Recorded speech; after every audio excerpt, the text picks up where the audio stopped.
for most of the last 50 years or so, we've been able to count on state and federal governments to invest back into these places. And we've had the luxury of saying, well, I don't really need to volunteer. These places will be here whether I do or not, to a point where the recreation community might really be tested in the coming years of saying, okay, we're no longer publicly investing in maintenance of our public parks. And then what do we do?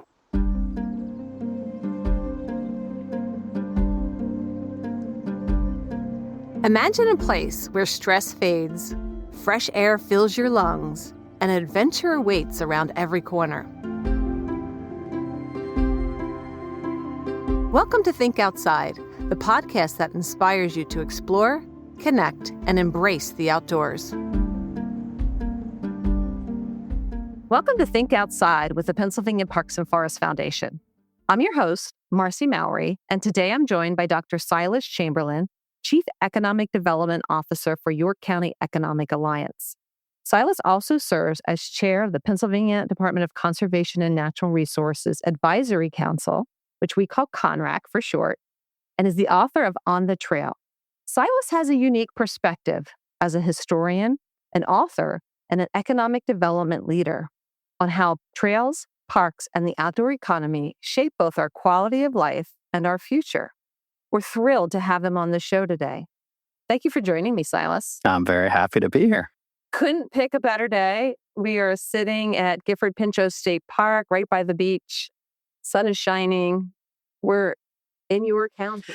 Yes, and it's one of my favorite spots in York County. I was just thinking as I was pulling in, I have so many family memories attached to this park as a kid and as a parent, and literally every trail and little nook and cranny has some kind of nostalgic connection for me. So I love that we're sitting here in the middle of it. Well, I hope that you get to maybe take a little stroll when we're done before you go into the office today. Try to fit that in, maybe. We'll see. So you do bring a very unique perspective, and you wear many hats as a historian, as an author, as an economic strategist, and as the chair of CONRAC. How do these experiences shape the way you look at outdoor recreation? And I would also add, your past history. You were just commenting that you have many, many memories from here. Yeah. I think I've been lucky to have a career that I would have never predicted on the outset of beginning as a academic historian and thinking I would be a professor, or hoping I would be a professor growing up, and then becoming engaged full-time in the nonprofit sector and conservation, and then for the whole second half of my career in economic development. So I didn't see any of that coming, but I've come to realize that each one of those contributes a different perspective on how this all fits together. And because I started as a historian, I just tend to see a lot of this work from a century plus perspective of things that we've tried in the past, things that we've done in the past, how the framework that we work in today is really guided in a lot of ways from decisions made a century or more ago. And I think it helps you, particularly when you're thinking in terms of conservation, because conservation is such a long game. And a lot of the assets that we have today that, as we talk about it, we'll use for economic development and business growth are things that were conserved, in the 40s, the 50s, the 60s, the 70s, or even before. And so I think just having an appreciation for the fact that leaders a century ago had the foresight to do things that we benefit from today is just kind of at the heart of my work. And it begs the question, what do we do today so that a century from now, people look back and say, well, thank goodness Marci was there to do this, or Secretary Dunn was there to do that. And I think it helps you understand that you can have that kind of impact if you really committed to the work. And it makes me think about this place we're here now in terms of this was a vision of Dr. Maurice Goddard, who wanted a park within 25 miles of every resident. So that was that 1950s to the 1970s. So that is that long-term vision to benefit the future generation. How did you make that leap from historian to economic development? So I was very lucky. So I decided I was going to write my dissertation and my master's thesis both on the history of hiking, which seemed a little unconventional to my history professors, but I was able to show to them there's all these rich archives in Pennsylvania and across the country that really haven't been tapped into, that are just held in people's attics and basements and are passed down kind of by hiking club member to hiking club member. And when you're a historian, that's kind of like the gold, the jackpot. It's, wow, there's archival materials and very few people have looked at them before, and they tie into this national story. And so I was studying history and trails at Lehigh, and I saw a flyer that said, if you like history and trails, come work for our organization as a paid intern. And at the time, I think I was working for 1-800-GOT-JUNK, cleaning out like garages. And I thought, well, paid, that's great. And history and trails, that seems too good to be true. And it was the Delaware-Lehigh National Heritage Corridor based in eastern Pennsylvania.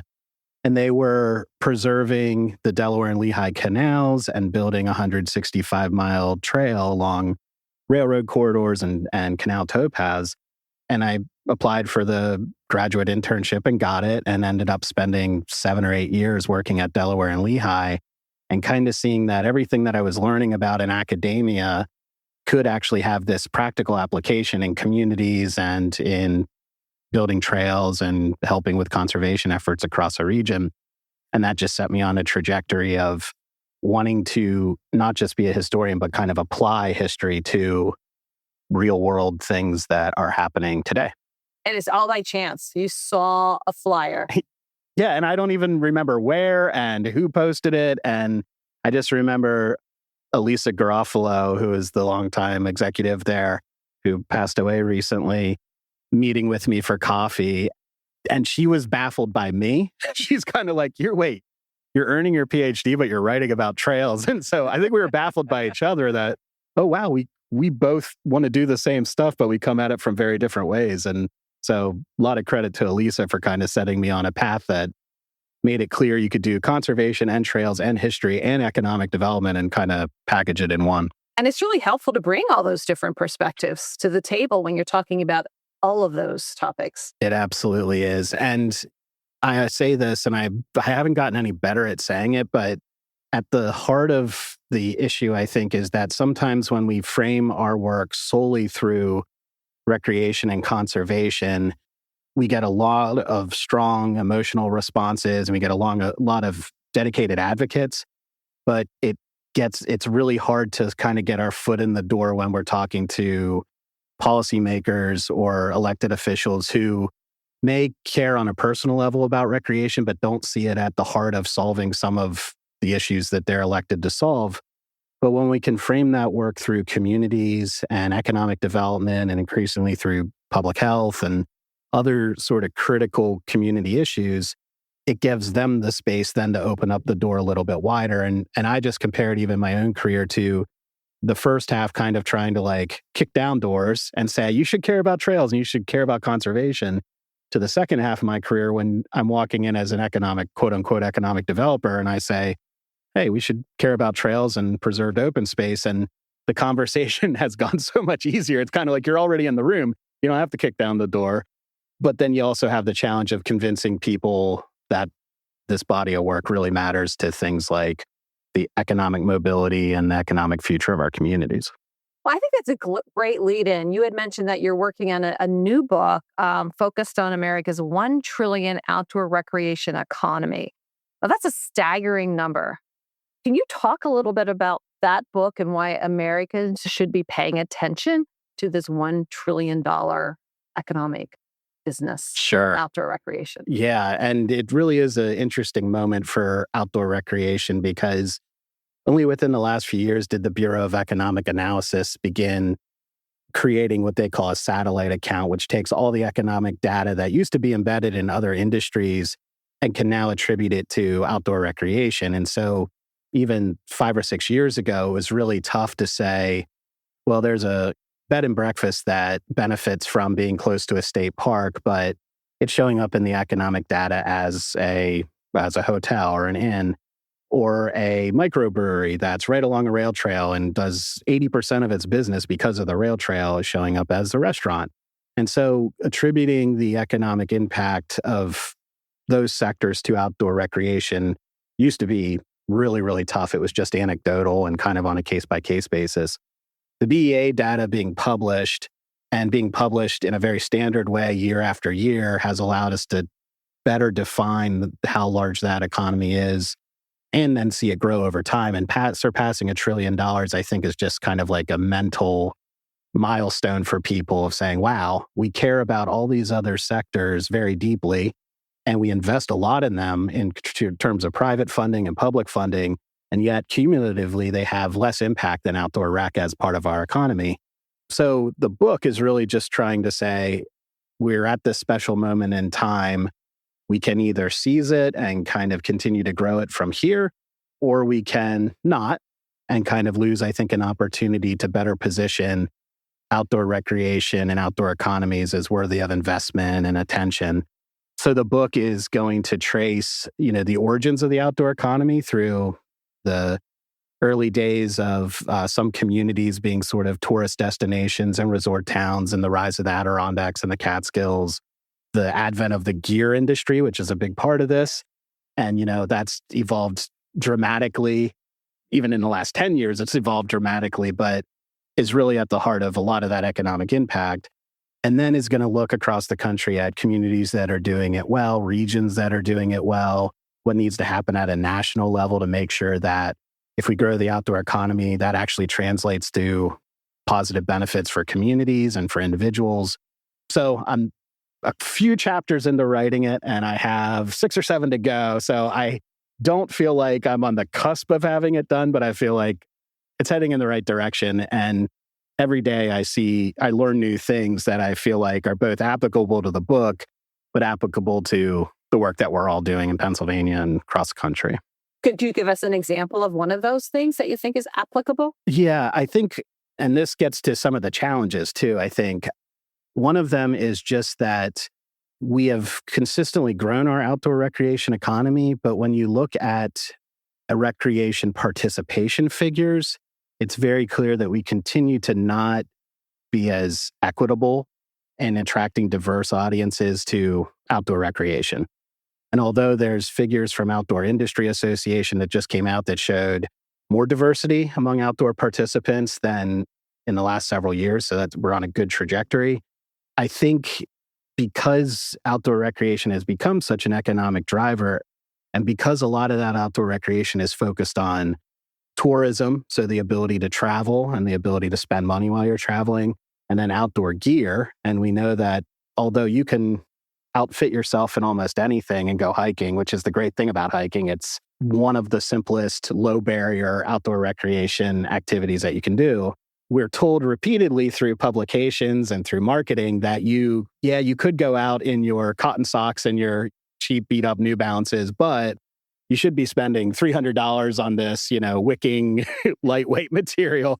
And I'm guilty of that too. I love some of the gear and I could get into it. But in reality, what we're saying to people is if you can't afford to pay that stuff, then you're not really the kind of recreationist that is mainstream. And that's created all these barriers. So there are organizations across the country that are really trying to overcome those barriers to access. We have organizations in Pennsylvania that are working on exposing young people to different types of recreation, not just as a fun thing, but also as saying, like, you can make a career in this if you wanted to. Pennsylvania Outdoor Corps is a good example of that. Marcus Scheffner's work in Pittsburgh is a good example of that.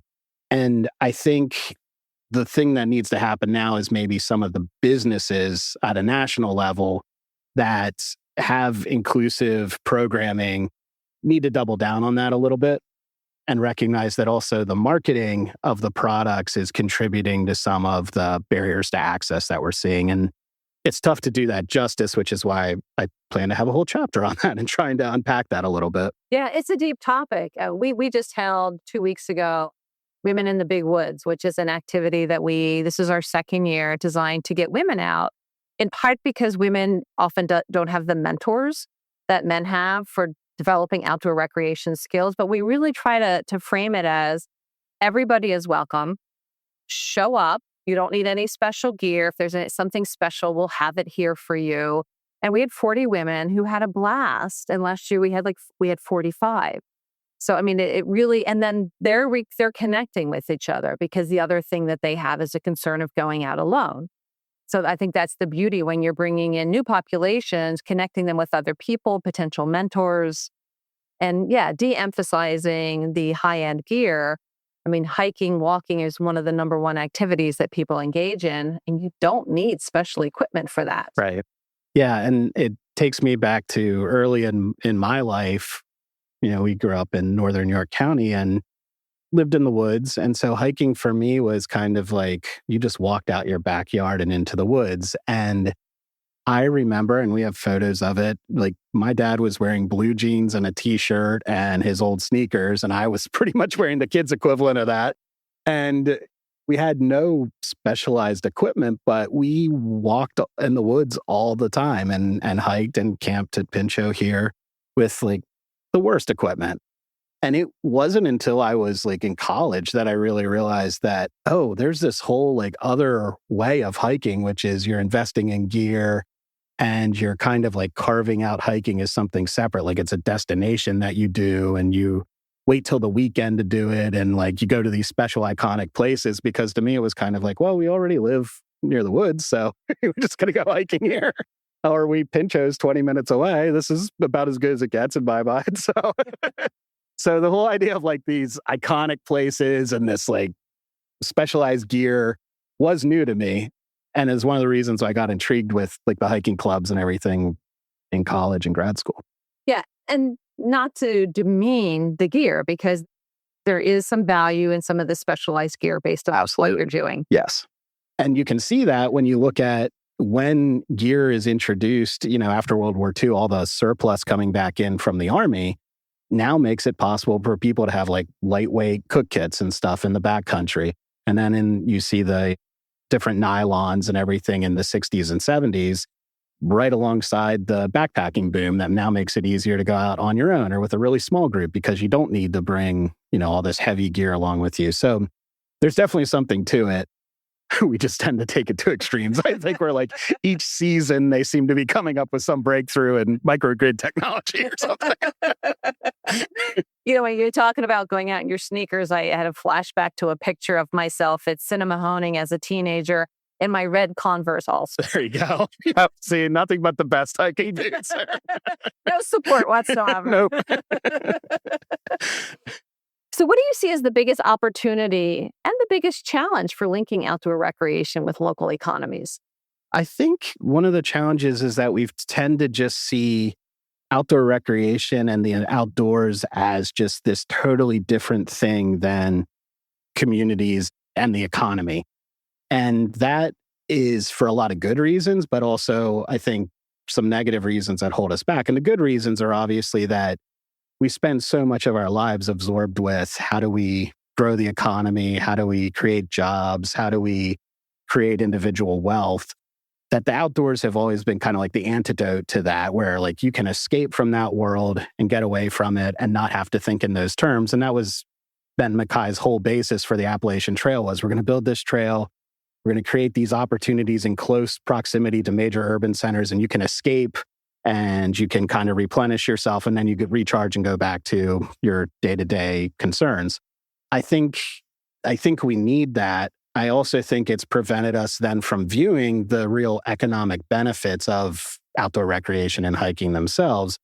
So a lot of times when you want to introduce that conversation in a community, all the stakeholders that care about the outdoors are sort of like in one group, and all the stakeholders who say they want to attract business and they want to create a business-friendly climate and they want to empower entrepreneurs are sort of like in this separate camp. And they very rarely talk to one another because historically they haven't seen their interests as combined.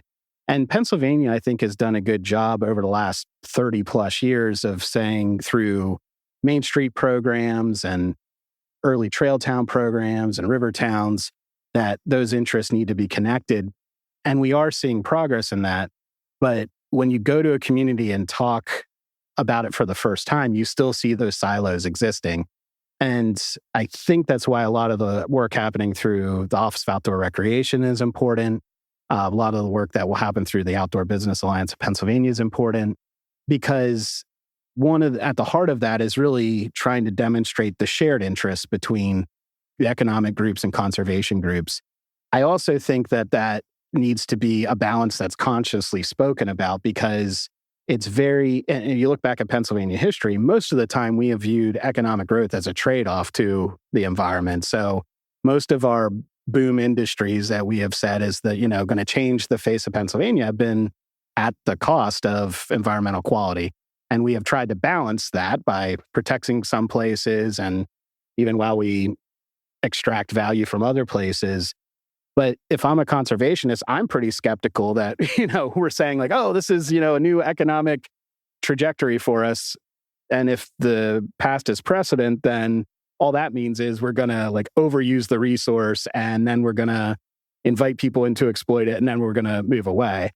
I think the opportunity that we have with outdoor recreation economy is investing in conservation and outdoor rec and natural spaces, and then not exploiting it and managing that growth and managing the use so that it's not a trade-off or a zero-sum game between economic growth and environmental quality. It's actually the better the quality of the environment, the more you'll be able to rely on it to attract people to live in a region or retain young people or grow a business off of people that recreate on it.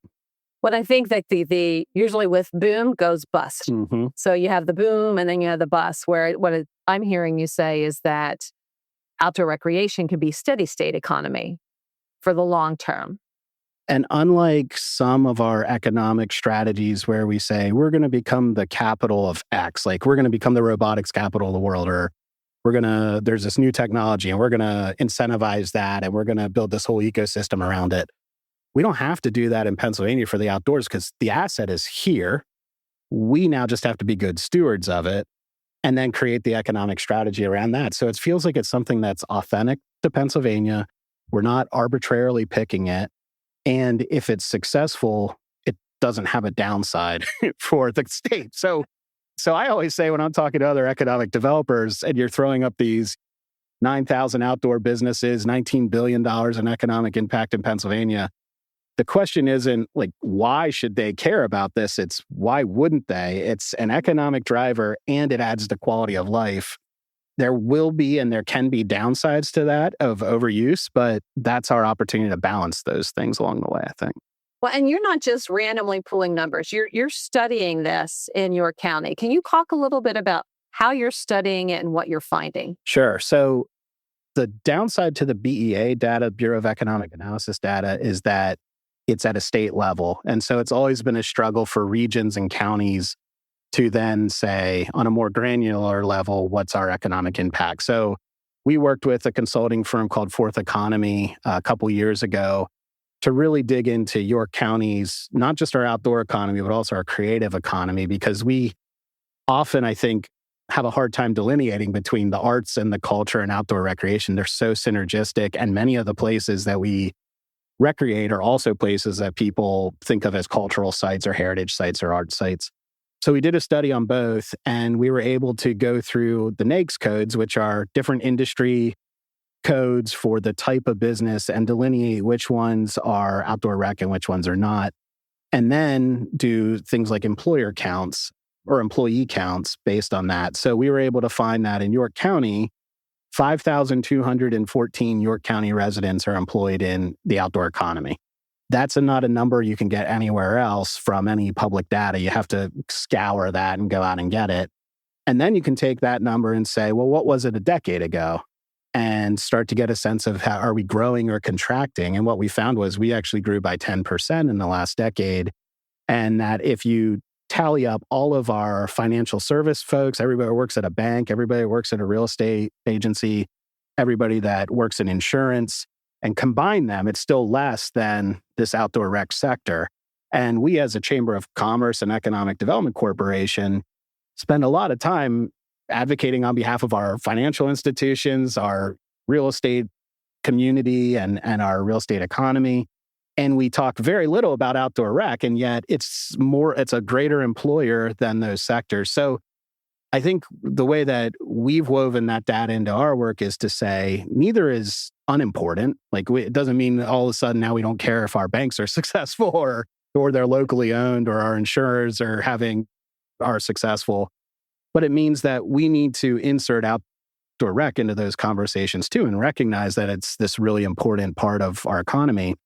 And then that's just the people working. And then you have the individual assets like the Heritage Rail Trail in York County. And we're able increasingly through better data to understand not only how many people are coming, where they're coming from, but what businesses are they going to before and after. And we're increasingly able to articulate to individual businesses, this is exactly how many people came from the Heritage Rail Trail into your business in the last year. And it changes that conversation from, oh yeah, I know you see bikes parked outside periodically, so you know there's some kind of connection, to we're actually able to give you almost like a number to say, hey, small business in New Freedom, you generated $45,000 in the last 3 years from rail trail visitors. And that's obviously very powerful from a small business perspective. And just because we're sitting at Pinchot, Forey's ice cream is literally right across the street here. For anybody that's not from York County, Forey's is great. And it's kind of your quintessential business that's connected to a state park. We've looked at similar data for Forey's, and we saw that in 2024, something like 14,000 people came directly from Pinchot to Forey's. And so we knew that. Anybody that goes to Forey's know, yeah, exactly. Like, I'm a big chunk of that number. But being able to kind of say, here's an actual number, and also here's how many came from the campground versus the day use areas, and kind of just better understand that, just changes the conversation or deepens the conversation in a way that we weren't able to do even a few years ago.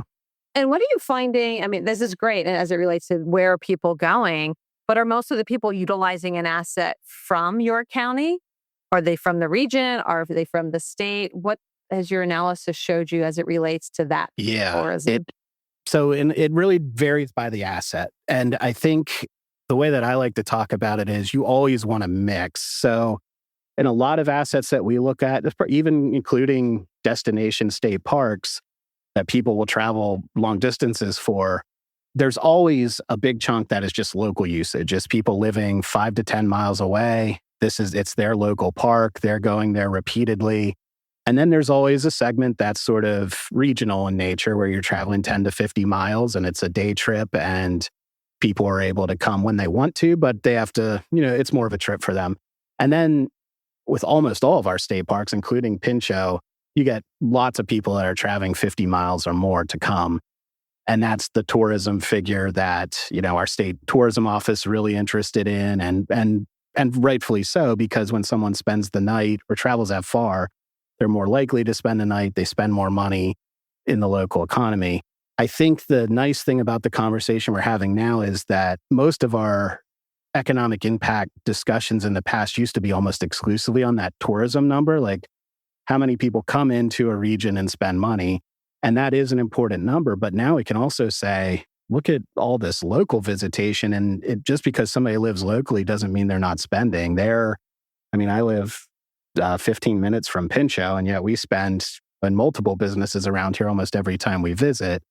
So I think it allows us, again, to kind of document how significant that economic impact is from visitors or from tourists. And I think what we want to avoid, and a good sign of a healthy outdoor economy, is you still have that strong local visitation, even if you have the strong tourism. Because if you had an asset where most of the people are coming from 50 or more miles away and very few are coming locally, then I do think it becomes a question for the local community. Well, what's the benefit for the people living here? Obviously, that consumer spending is great for the businesses, but why? We've seen so many examples of great outdoor assets that can be both, that I think that should be the goal. And I can't really think of an outdoor rec asset in Pennsylvania that I've looked at where outdoor or local use doesn't outweigh tourism. And I think that's the way it should be.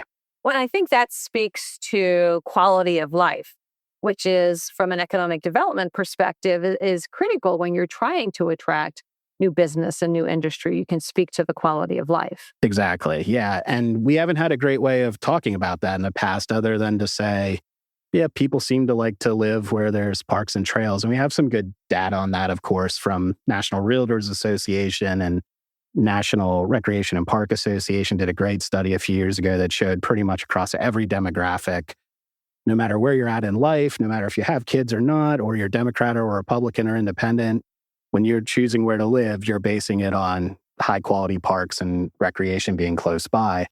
I think being able to articulate that to businesses is becoming more and more important because in the 21st century, to attract business to a region, their number one concern is workforce. And if they invest $500 million in a new facility in your community, will they be able to attract and retain not just the overall workforce, but the C-suite people that they're trying to attract and retain here that really can move anywhere in the country and need to choose your community. And when you look at what corporate executives are looking for, increasingly it's that quality of life consideration, more so than business incentives, more so than lax environmental regulations, more significant than corporate tax rate. So again, it's not saying none of those factors are important, and our state does a good job of trying to package all those other incentives together, but I think we can lean even more heavily on quality of place and quality of life and access to outdoor rec as being right there as a reason why even the largest companies would want to come and employ people and invest here. Yeah, that's very interesting. Do you think that that investment in outdoor recreation will help to stem the brain drain that we've seen in Pennsylvania? I think it's definitely part of it. And I think it's twofold. One is making sure that if people stay, or people that have come to Pennsylvania to be educated and then are choosing where to go, stay, having recreation access is a big part of that. I also think exposing those same people to career pathways in the outdoors is another way to do that. And again, I think historically that is kind of focused more on how do you find your pathway into state government or into Bureau of Forestry or Bureau of State Parks, because those are the largest employers and they do a good job of trying to attract the future workforce. I think making it clear also that if you're interested in outdoor recreation career and you want it to be a business, that's a pathway for you too. And we have an increasing Rolodex of businesses in Pennsylvania that are people that had a great idea and said, I want to build a business off of this. And now they have. I think through the Office of Outdoor Recreation and Outdoor Business Alliance, the goal is that even more people are encouraged to do that. And when they embark on that, it's not them alone in the wilderness. It's them getting cheerleaders from the sidelines and saying, hey, did you think about connecting to this organization? Oh, you need a grant, or oh, you need a loan. Here's all the resources for that. So that young people or people of any age can say, oh, I can not only recreate in Pennsylvania, but I can grow an outdoor business here if I want. One of our board members is with Pocono Whitewater, Pocono Bicycle. It's paintball, and third generation. So, I mean, it had that idea and has grown it to something that has lasted for decades. And probably employs hundreds of people during the peak season. And yeah, they're a great success story there. And they're also a great example of, being based in Jim Thorpe. We're in the Jim Thorpe area. There's a state park there and there's a river there, but there's also a town there. And the town success is really tied to the success of the state park and the river. And if you didn't have the outfitters there to provide that programming, whether it's paintball or whitewater rafting or bicycling, none of that works if all those components aren't there. And Jim Thorpe has kind of figured that out over a period of decades and was one of the very first. And it's kind of like a national model for how to do it right. But it also shows, like, if you don't have that mix, if you don't have the gateway community, the trails, the rec, and that private businesses, then it doesn't really happen. Yeah. We did a video on Jim Thorpe a few years ago. I'll link it to the show notes for this episode. At YCEA, you put quality of life and outdoor recreation at the center of York County's economic strategy. Can you share an example of that vision in action? So in 2020, we had the opportunity to rewrite York County's economic plan and make it part of our comprehensive plan. And every county has this opportunity. It's a part of every comp plan. And frankly, in York County, we had historically looked at it as like, you want a good plan, but you kind of check the box, you put it away, you refer to it when you write a grant, and that's kind of it. And in 2020, we said, no, we're going to rewrite our 10-year plan and we're going to make it an action plan and we're going to really help it galvanize everything that we do. And so it was in the midst of the pandemic. We were challenged by that, but also got to see in our community what are the most important things to people, like broadband access and having access to the internet became critical in the midst of the pandemic, and many York Countyans did not have that. But also outdoor recreation. Our trails were overwhelmed with people that were looking for recreation during the pandemic. Our county parks, our state parks, we saw really strong visitation. So coming out of our economic action plan, we decided that not only were we going to do all the things that we historically have done on industrial development and workforce development, but we were also going to focus on quality of place and quality of life at the heart of it. And that's taken a bunch of different forms, from just better capturing what the impact of quality of life is to very tangible programs like the York County Trail Towns program, which we ended up launching right in the midst of preparing our economic action plan back in June of 2020. We're now, 5 years into Trail Towns, and we are in 7 communities, 5 of which are along the Heritage Rail Trail. One is along the Susquehanna River in Wrightsville, and one is Hanover, which is on sort of the cusp of an emerging rail trail. So in the 7 communities, it's been about helping to empower local businesses to take advantage of the visitation that's happening either along a rail trail or to Cadorah State Park or along the Susquehanna River. And not just sort of saying, hey, there's an opportunity, you should grab it, but then empowering those businesses through grants, through working with their municipal governments on things like facade grant improvements and public improvements, and then better marketing to demonstrate to people outside the region that they should be coming in and visiting these assets, just the asset themselves, but while they're there, take advantage of the great communities that are sort of the gateways to those outdoor assets. And although we framed it through economic development, it really is something that our local residents enjoy and appreciate, because it's taking an asset that's been in their community for a long time, whether a park, a trail, a river, and just helping them get the credit for having these great communities that are embracing these natural assets. And so it's been a win-win for locals. It's been a win for I think about 20 new businesses that have come to those trail towns in the past 5 years. And we see it just speeding up and continuing to go, not slowing down.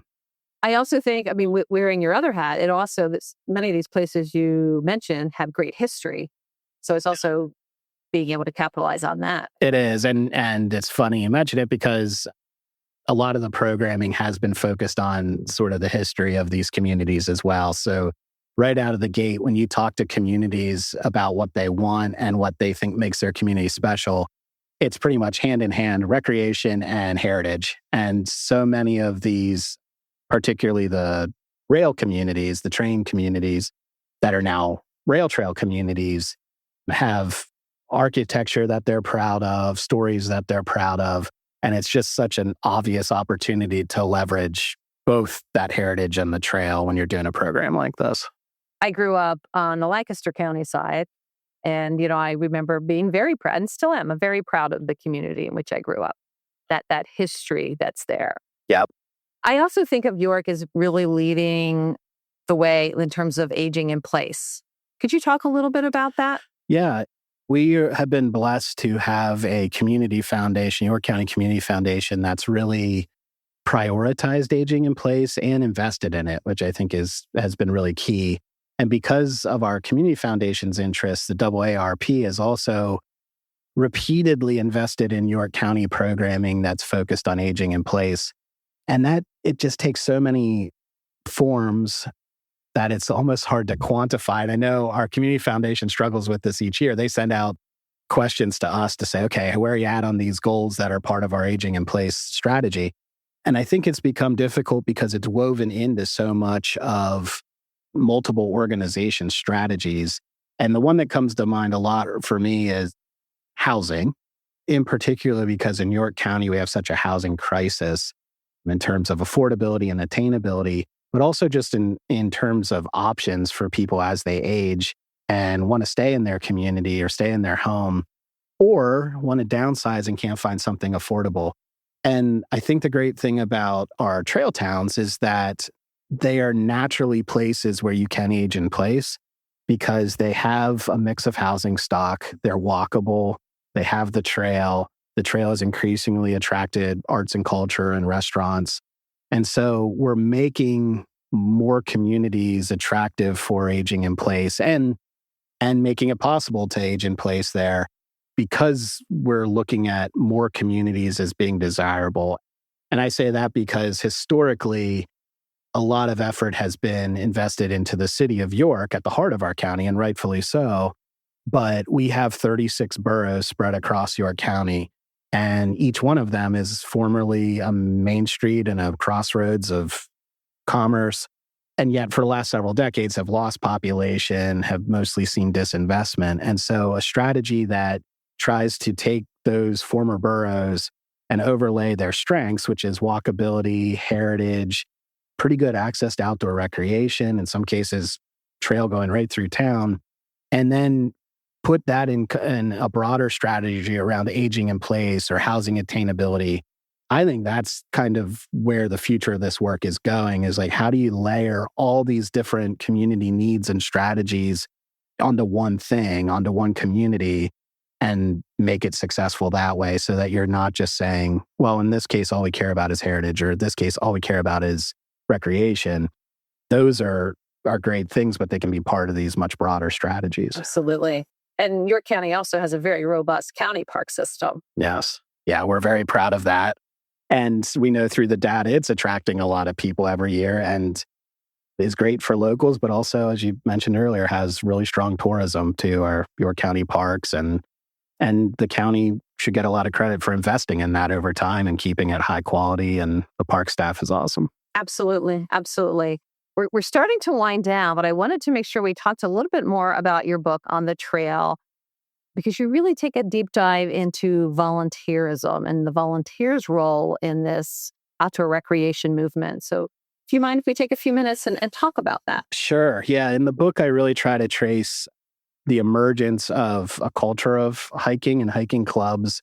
And obviously, volunteerism is at the heart of that. And what really impressed me for most of the 20th century is how these hiking clubs were really robust organizations that were totally reliant on volunteers to not just have events and put on meetings, although they did a lot of that, but also to go out and like negotiate easements across land or maintain and build trails. And they did that for decades and really was a prime reason why people were drawn to the clubs, because they were not just maintaining these assets, they were creating them and making them exciting through organizing outings. And as the outdoor recreation community grew in size through the 20th century, and the way that people looked at outdoor recreation began to change from something being really communal in nature, where you would be drawn to a hiking club where you did all your hikes in a group, in some cases very large groups, and you committed multiple days a week to being in this hiking club and organizing outings, to something where you just sort of grabbed your backpack and went out alone or with your family or your closest friends. That was a big pivot in the 60s and 70s. And although hiking clubs continued and many people were still drawn to these volunteer groups, the real hiking club culture of the previous century really was kind of lost in the mix. And with that came these changes to how people volunteer for their public lands.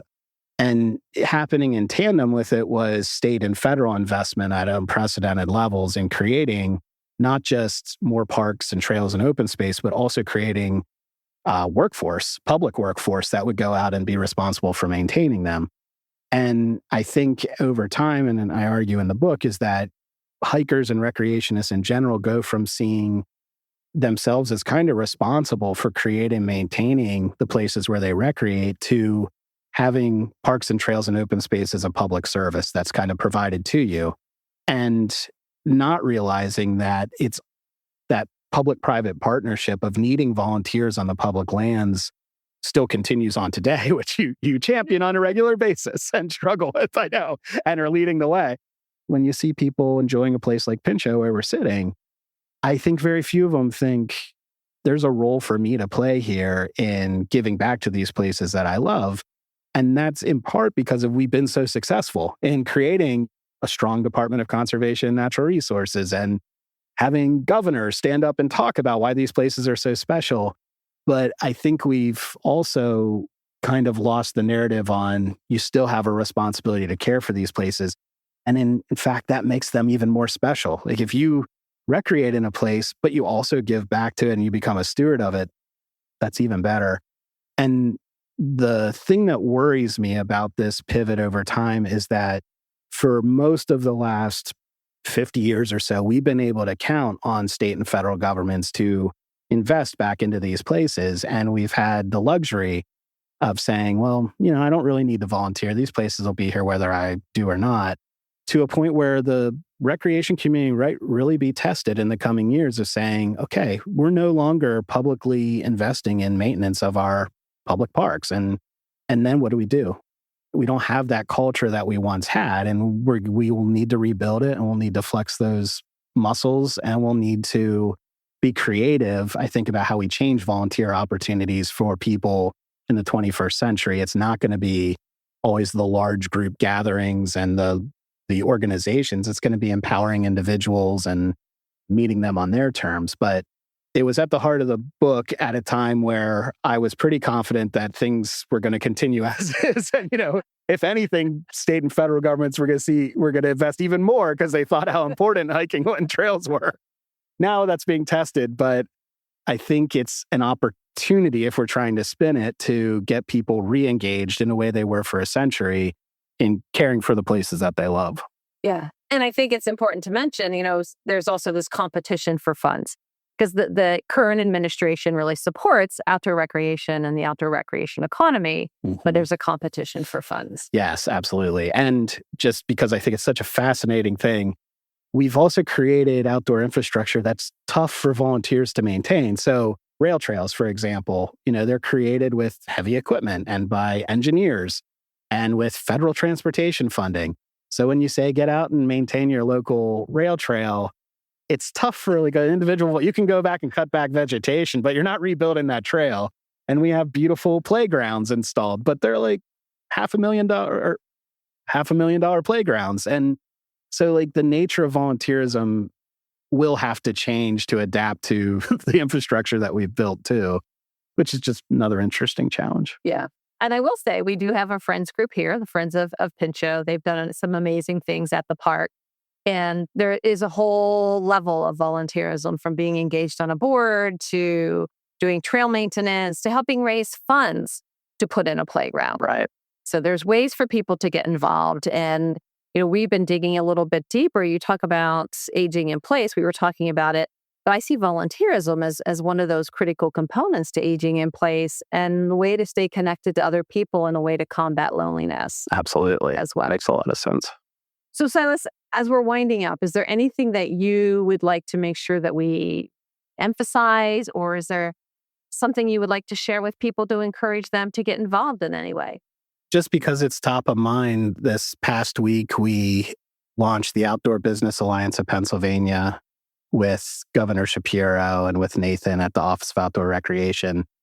And although it can sound a little wonky, because the intent of that organization is really to help support outdoor businesses and outdoor entrepreneurs, it's kind of like a subset of everything we've been talking about. I do think it's just another sign that we're at this special moment where if you care about these kinds of things, or you're in a community where you don't feel like outdoor recreation is being embraced and you want to kind of reframe the conversation, or you're somebody that has an idea and wants to foster it and just needs resources and connection. In Pennsylvania right now, there's just so many people doing good work that, whether it is this Outdoor Business Alliance, or it's the Office of Outdoor Recreation, or it's the state agencies, or it's the nonprofit community, there is somebody that you can connect with and that actually probably is really excited about what you're talking about and thinking about and really wants to help you. And I don't know that you can say that about every place in the country. So I'm proud of the work we're doing. And, if you're hearing this and you're someone that wants to connect, regardless on what level it is or where you're at, there are people that want to connect with you. And we'll make sure that we put the Office of the Outdoor Recreation and the Business Alliance in the show notes. Great. Because, those are absolutely great resources. Well, Silas, thank you for joining me here today. You always amaze me with the depth and breadth of your knowledge. Your book, On the Trail, is available on the Pennsylvania Parks and Forest Foundation website. I have my copy here with me today to get Silas to sign it. And we have a rough estimate of when your new book will be coming out. My publisher would probably like me to say next year. So why don't we say next year? And I'm hopeful very late 2026, maybe. Sometimes it's helpful to have that deadline. Exactly. So let's shoot for that. We'll look forward to seeing that book and reading it as well. Yeah, Thank you, Silas. Thank you, Marci. Thank you for listening to Think Outside, where every episode invites you to discover new places, build confidence, and find inspiration in nature. Love the show? Subscribe for more inspiration, share with a fellow explorer, and let's keep thinking outside together. For more resources and inspiration, visit thinkoutside.podcast.org.